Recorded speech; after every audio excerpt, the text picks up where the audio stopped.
Mais pourquoi encore vous Paris? Vous pensez vous soirée dansante? Tac, tac, tac, tac, tac, tac.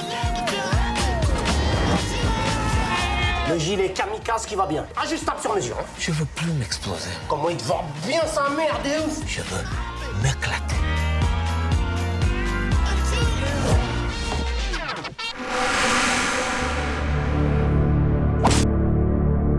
On se pose la question. Voilà. On ne sait pas. En fait, c'est marrant d'avoir cette question parce que C'est bizarre. j'ai l'impression que, en fait, vous auriez vu quelqu'un d'autre, vous, dans le truc. Pourquoi cette question? Ça nous intéresse beaucoup. C'est pas méchant. C'est une question qui revient. Qui revient tout le temps, ouais. J'ai l'impression d'avoir choisi presque une actrice. J'ai l'impression d'avoir choisi Isabelle Adjani. Ouais, On dit, pourquoi mais c'est Isabelle ça, Adjani? c'est ça. C'est mon statut en France. C'est mon statut. Les gens sont choqués que j'ai dit oui à ça. Voilà, j'étais arrivé à un niveau. Non, au contraire. Je crois que c'est pas ça. T'étais redescendu. Et non, c'est pas une histoire de niveau. C'est les gens sont étonnés. Désignés volontaires, nous avons commencé par étudier la France. La France est un pays où on a privé l'homme du droit élémentaire de frapper les femmes. Non. Qu'est-ce qui se passe alors si elle parle? Il faut les écouter. Et c'est ainsi qu'a commencé notre aventure avec la France. Si tu veux, le couple, il est tellement fort que on a envie de savoir, est-ce que c'est parce que vous êtes copains? Est-ce que cette amitié est née pendant le tournage? Comment est-ce que vous avez fait? Effectivement. Je crois que c'est ça qui suscite la question. C'est vrai qu'on était de casting. Ouais, mais je crois que c'est plutôt deux fous furieux qui étaient un peu isolés et qui ont fini par faire un ADN. Et c'est peut-être ça la réponse, oui. C'est vrai que ça peut être perturbant. Par exemple, dans un hôtel, ça peut inquiéter qu'on soit là tous les deux. Et vous voyez, normalement, on arrive plutôt calme, tranquille. Et c'est vrai que je pense qu'on a vécu à peu près les mêmes choses. C'est-à-dire que Michael, je pense qu'après les 11 commandements, et moi, en tout cas dans des plans de vie, quand j'arrivais après Canal+, quand j'arrivais dans un hôtel, il y avait toujours le directeur de l'hôtel qui venait me voir et qui me disait, monsieur, vous savez, ici, c'est un établissement calme. Et j'ai dit, bah oui, c'est pour ça que je l'ai choisi, c'est pour me reposer. Non, mais je vous le dis, hein, pas de... Et les gens croyaient vraiment que dans la vie, on était des fous furieux. Et en fait, dans la vie, on est plutôt... même si on est des fous furieux... Ça dépend des fois. Ça dépend des fois. Mais en fait, on est beaucoup plus concentré, beaucoup plus sur le travail, beaucoup plus sur l'énergie de ce qu'on doit faire que sur le fait de sauter sur des tables. Ceci dit, je dirais pas que quand il y a un peu de musique et un peu d'ambiance, hein, un petit peu de vin du Valais et de la bière des cantons, il nous arrive pas d'avoir un petit coup de chauffe. Ça, c'est sûr. Il y a quelques hôtels où je suis interdit. Ah, non, ça après, c'est des choses personnelles. Moi, personnellement, je suis très bien reçu. Je suis client dans de très bons endroits.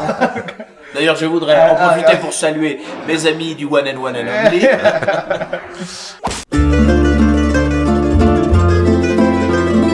J'avais l'impression que pour avoir un regard à la fois critique et naïf sur les Français, il fallait le regard de deux étrangers. Et pas n'importe quel étranger. On a pris deux étrangers, petit un, avec animés de mauvaises intentions, dans un premier temps, qui ont donc des a priori sur les Français. Ils viennent en se disant, le français, c'est le mal. Et petit deux, c'est des gens c'est comme des visiteurs. Sauf qu'au lieu que ce soit des visiteurs temporels, comme Jacouille et Godefroy, ce sont des visiteurs géographiques. Mais c'est le même décalage. C'est-à-dire que c'est à peine s'ils connaissent l'électricité, et donc ils arrivent en Occident, ils arrivent en France et ils sont parachutés dans ce pays et ils se prennent de plein fouet tous les petits travers de la société française, tous les petits travers des Français, en même temps que toutes les belles et grandes choses de la France, en espérant qu'il en reste un maximum. Notre mission, écraser l'avion sur la Tour Eiffel de Paris. Suite à une grève surprise, nous allons donc devoir nous détourner sur l'aéroport de Figari, en Corse. Mais c'est immonde de nous faire ça! Pourquoi pas Tripoli pendant que vous y êtes? Ben on arrive en France et les emmerdes commencent! Mais regarde! Pas très gentil, les Français. Bienvenue en Corse. Ce qui est très intéressant, c'est qu'en fait, en France, tout le monde nous dit évidemment qu'on a travaillé sur des clichés, ce qui est volontaire. Mais ce qui est très drôle, c'est que quand on voyage un petit peu dans les pays limitrophes qui sont francophones, personne ne parle de clichés. Parce que tout le monde sait que les Français sont comme ça. Parce que d'une certaine manière, c'est un peu l'image qui est véhiculée, ne serait-ce que par les médias ou par simplement voilà Euronews, les infos et tout ça. Donc c'est assez marrant de voir que les Français disent dis donc, vous y allez carrément dans les clichés, hein, vous grossissez le trait. Et les autres à côté nous disent dis donc, c'est bien parce que pour une fois vous vous moquez de vous-même. Tu sais ce que tu viens de dire, c'est super. Il faut absolument qu'on s'en souvienne quand on va être en promo en France. Pour se faire défoncer la gueule. Non, mais quand ils vont nous dire, dis donc, sur les clichés, vous y allez pas de ma mort, vous savez quoi? On a présenté le film en Suisse, en Belgique. Ils ont pas trouvé que c'était des clichés. À votre avis, pourquoi? Merci, au revoir monsieur, ce fut un plaisir. C'est une dernière spécialité française à vous faire découvrir. Ça s'appelle le ménage à trois. J'ai pas très envie de faire le ménage, moi. Oui, mais à 3, ça va aller plus vite. Non, mais c'est vrai que on s'en rend pas compte nous parce que on est français, mais je crois que les Français sont un peuple qu'on aime détester parce qu'ils sont râleurs, parce qu'ils sont arrogants, parce que ils pensent qu'ils habitent le plus beau pays du monde. Alors que quand t'es en France, les Français ont oublié qu'ils habitaient un beau pays, ont oublié qu'ils ont fait de belles et grandes choses et qu'aujourd'hui il y a une espèce de tendance qui s'appelle le France bashing, qui est on balance sur la France. On balance, et les Français s'auto-dénigrent, etc. Et je crois que c'est très périlleux quand un pays commence autant à s'auto-dénigrer. C'est quand on commence à chercher les coupables. C'est dans tous les pays. De toute façon, moi, ça me fait toujours frémir comme ambiance. Parce que quand on commence à choisir des gens, des coupables, que ça soit les riches, les pauvres, les gens d'une ethnie, d'un truc et tout ça, ça tue. Toujours. Ça veut dire que tout d'un coup, il faut qu'on trouve quelqu'un pour exhorter ou pour jeter le mal. Et ça, c'est très, très néfaste, je trouve. C'est vrai que là, on a surtout besoin, même nous tous en Europe, parce qu'il n'y a pas que la France, hein, il y a aussi plein d'autres endroits. Mais je trouve qu'il y a plus de nationalisme, par exemple, en Espagne, ou plus de régionalisme, ce qui fait que ça se tient d'une autre manière. Mais il y a beaucoup de divisions dans tous les pays qui vont mal, parce que forcément, la crise financière fait que tout d'un coup, dès qu'il n'y a plus d'argent, les tensions sociales ressortent. C'est un peu un shaker, c'est-à-dire que vous prenez une histoire vraie qui s'est passée en Italie, l'histoire de 2 terroristes qui devaient aller faire un attentat à Milan et pour des raisons techniques leur avion s'est posé à Naples et ils sont morts au bout d'une semaine, l'arroseur arrosé. Vous mettez là-dedans un pote italien qui me dit tu devrais faire un film sur la France. Je dis mais non, la France elle m'inspire pas. Il me fait mais la France, quel beau décor de cinéma la France. Pense à Woody Allen, regarde comment il filme la France. Regarde de nouveau ton pays avec des yeux d'étranger. On dirait des boîtes people, ça. Je sais pas s'ils viennent du Kosovo ou de Monaco, j'en sais rien, mais il faut les aider. Hein. On continue mission. Tu sais même pas où c'est, tu les fais. Si, quand on est là, on va là. C'est un peu tout ça que j'ai secoué, mon amour pour ce pays et à la fois en plus tout ce que j'ai envie de dire qui fonctionne pas et qui peut être drôle, le régionalisme, je secoue et puis ça donne tout ça quoi. Mais alors après oui, il y a des choses qui naissent qui sont en fait des prétextes. Par exemple le centre de rétention, j'avais super envie de voir mes 2 personnages habillés avec des costumes grotesques et après on se démerde pour faire en sorte que l'histoire raconte ça. Pas faire au farouche, sinon c'est charter direct pour Bagdad. De toute façon, vous savez, je crois que c'est un film qui est déclinable. C'est-à-dire qu'on pourrait le mettre dans n'importe quel autre pays. Par exemple, ici en Suisse, on pourrait raconter autant de choses. Vous prenez 2 personnages qui viennent d'un pays justement noué de mauvaises intentions et qui arrivent ici en Suisse et qui se confrontent à des histoires de canton, à des histoires de langue, à des histoires de mentalité. Je crois que c'est une espèce d'introspection et en même temps, ce qui est formidable dans le film, c'est qu'il y a ce début, parce qu'il est complètement dingue, voilà, que dans la comédie pure. Bienvenue au Tabulistan. Ça, c'est moi, Férouz.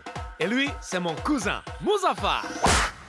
Le grand problème de notre pays, c'est que personne ne sait que nous existons. Et à un moment, on se laisse gagner par le charme parce que l'on soit en Suisse ou que l'on soit en France, si vous mettez à filmer les paysages et vous commencez à filmer vos montagnes, voilà, ce qui reste quand même, c'est qu'on est dans un pays, on a la chance de vivre dans des pays, d'abord qui sont en guerre, enfin en tout cas, nous on y est, mais bon, mais en tout cas qui sont des pays sublimes, dont on a la chance de profiter tous les jours dans des pays qui sont relativement quand même en paix. Qui vont quand même s'il y a beaucoup de soucis, bien. Je m'appelle Marianne Bouvier, je suis journaliste à Investigation Profonde. Mais c'est pas ça la France, c'est un pays de droit humain, vous allez voir. Pour les erreurs médicales, il faut porter plainte auprès du procureur de la République en y joignant la victime qui devrait. La procédure devrait prendre entre 4 et 5 ans. par rapport à 12 milliards de pays qui vont vraiment très mal et qui ont la chance à partir du moment où vous avez juste les yeux bien grands ouverts, la possibilité de vous offrir des paysages absolument déments, quoi. C'est ce qui est magnifique dans le film, c'est que moi j'ai encore la chair de poule, moi je vis à Paris et à un moment on fait une entrée dans Paris sur la musique de Jacques Brel et je me dis merde, quel pied. Moi j'ai qu'une envie là, c'est d'être au printemps pour redécouvrir ma ville avec des feuilles et pouvoir me balader le soir en moto et me bouffer une bagnole parce que tout d'un coup le connard il a pilé devant moi. Non. Connard. Mais c'est vrai qu'on pourrait faire... Tu imagines vivre la Suisse, quoi, des gars qui sont censés aller faire un attentat. Je crois que ça sera encore plus original parce que tu arrives ici, tu as beau parler français, tu te retrouves avec le problème, par exemple, de tous les langages, régionaux. Tu te retrouves avec des gars qui parlent romanche, tu comprends rien. Les types qui arrivent, qui doivent démonter votre pays, c'est super complexe. Parce que les mecs, déjà, ils ont jamais pris l'avion. Voilà. Et nous, en fait, c'est vrai, nous, ils arrivent en Corse, un mec qui dit, ici, c'est pas la France, c'est la Corse. Après, ils arrivent à Marseille, on dit, mais c'est quand, la France? Ils disent, mais non, ici, on est dans le sud, après, ils sont là-bas, dans le nord.